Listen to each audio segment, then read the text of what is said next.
If you've bought wood trim lately, I'm talking about window and door casing, crown molding, chair rail, anything like that. You notice the prices have gone way up. I mean, it's easy to spend like $3 or $4 or $5 a linear foot, and you never need a little bit of molding, right? You always need a lot, so it adds up pretty quickly.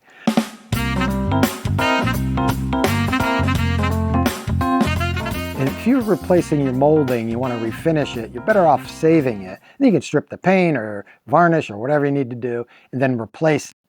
And when you pull it off the wall, what often happens though, is that the nails will come with it, right? The nails will pull right out of the wall and they'll stay in the molding. These are always finishing nails. Sometimes the larger nails are on the outer edge where it's thick, and the smaller nails are on the inner edge where it's thinner, for this casing. So what most people do is the nails are sticking out, so you take a hammer and they just hammer them through, right? That seems to make sense.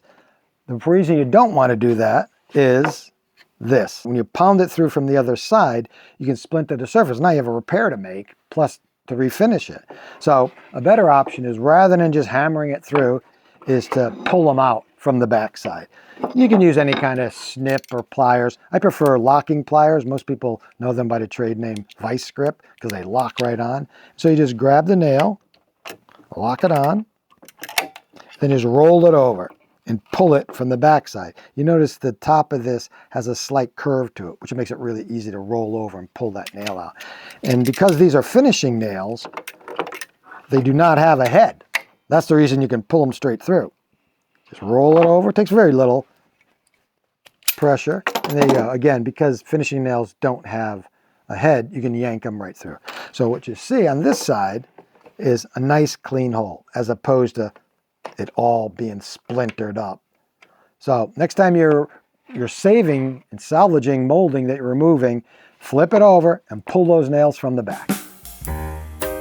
If you enjoyed this video, please support us by liking and subscribing. And I'd like to send a special shout out to our growing list of subscribers. Thank you very much. We appreciate each and every one of you.